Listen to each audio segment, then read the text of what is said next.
Hey guys, my name is Solbyte, and today we're going to be going over object-oriented programming.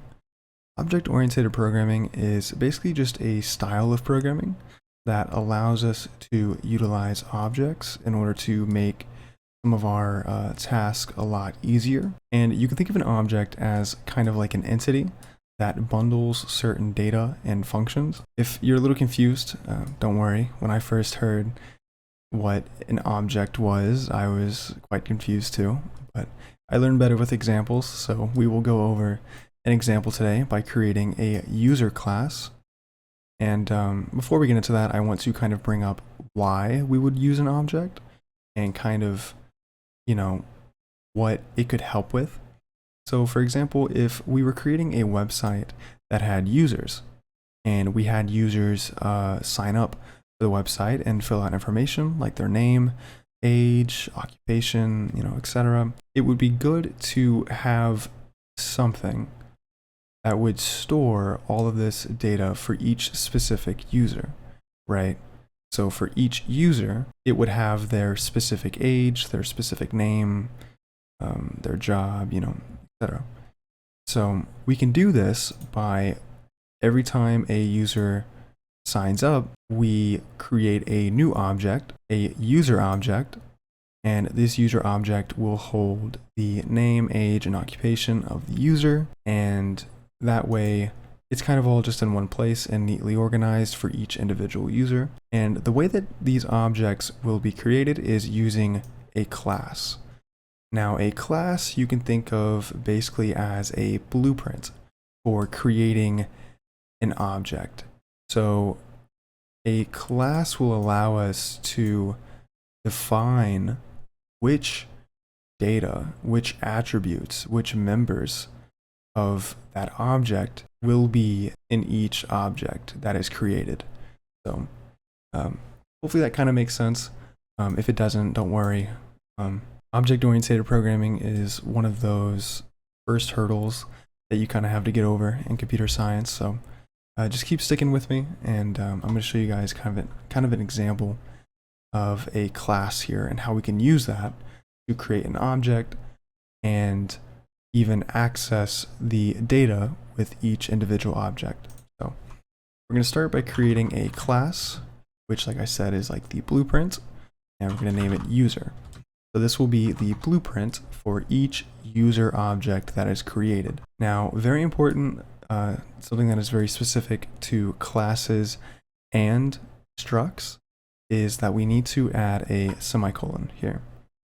As you can see, the next line gets a red line. If you don't, it's something that's kind of specific to things like classes and structs. So just, pretty important.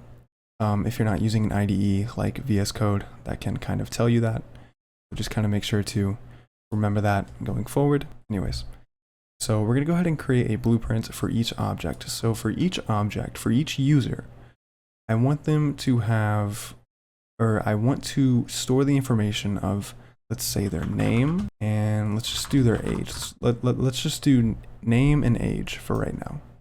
So these are the members of this class. The members, a member of a class is basically just like the things that are stored inside of each object, the thing that is accessible for each object, basically. So the name and the age are members of the user object, the user class.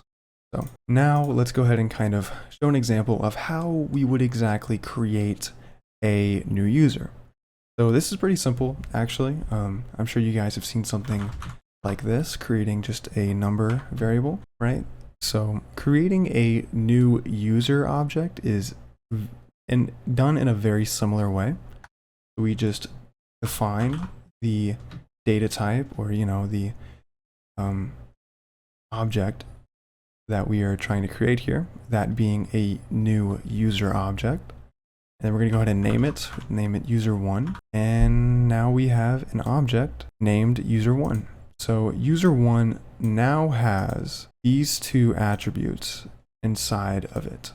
However, right now it's null because I didn't predefine it, and we haven't used any constructors, which I'll go over constructors in my next video, but for right now, it has nothing inside of it. So how can we access these members inside of the user1 object? So the way that we can do this is we can type user1, so the name of the object, dot, and then access whatever we want to access. So let's say the name, right?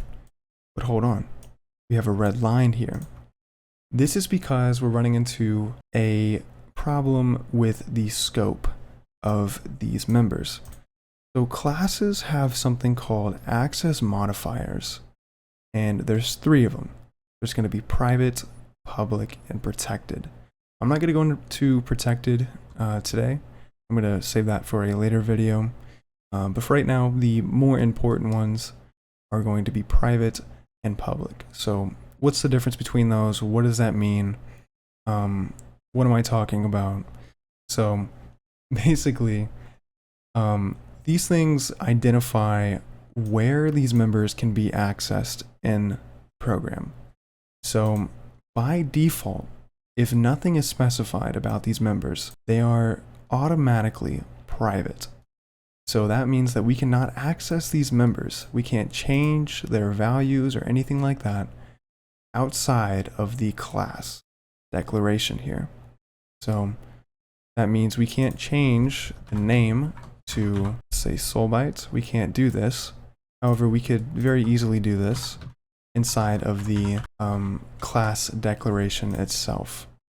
So, because it is a private member. So then we get into the public access modifier, which allows us to access and change the members of an object from basically anywhere inside the code. So I'll go ahead and show an example of how we would identify this, how we would modify it to so that way these members can be accessed inside of the main function here. So all we have to do, it's pretty simple, just write public and then use a colon.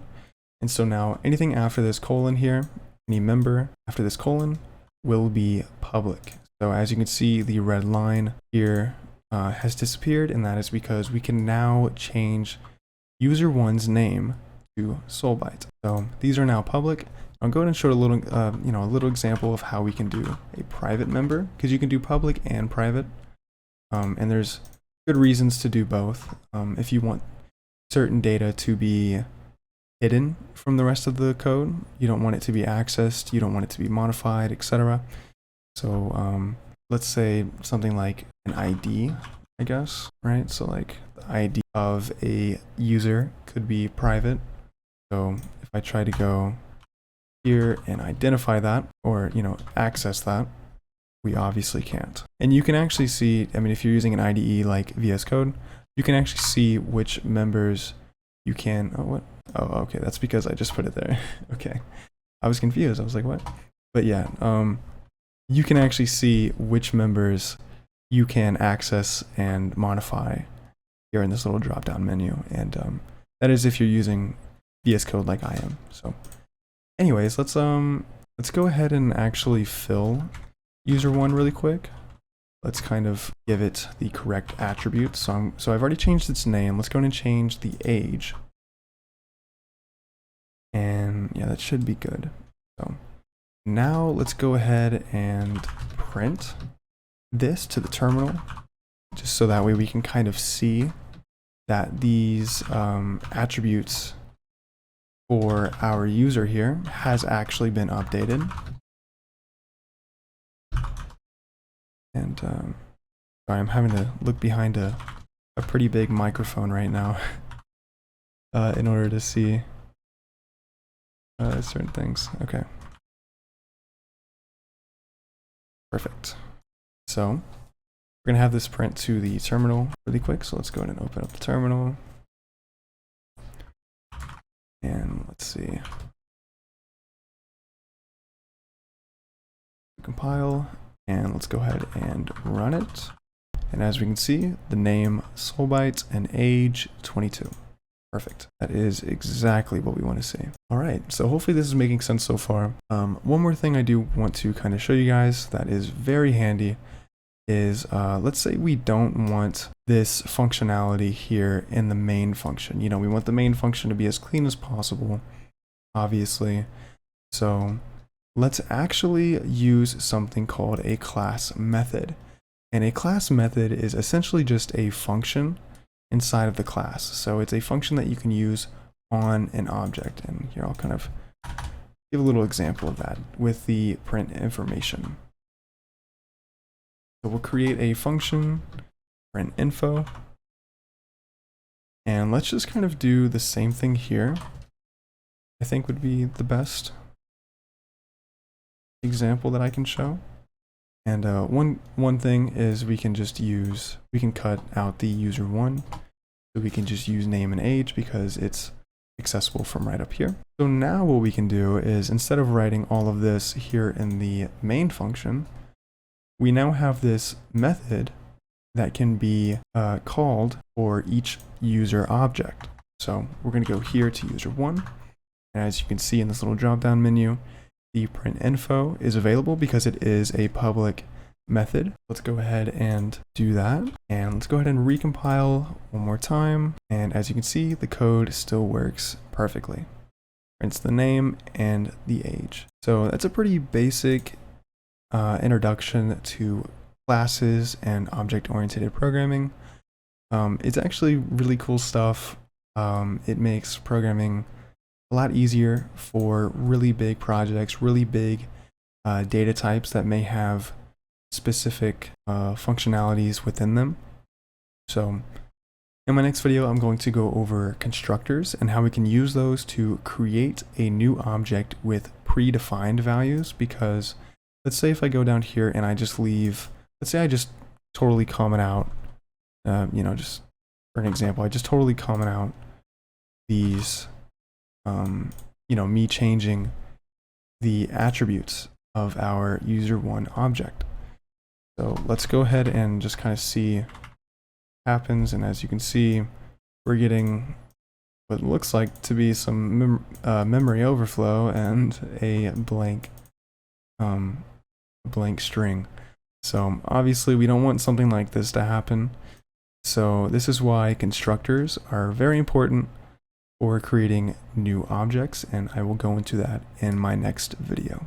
So with that being said, thank you so much for watching. If you guys have any questions, or correct me if you want as well, I guess. Let me know down in the comments. And with that being said, thanks for watching.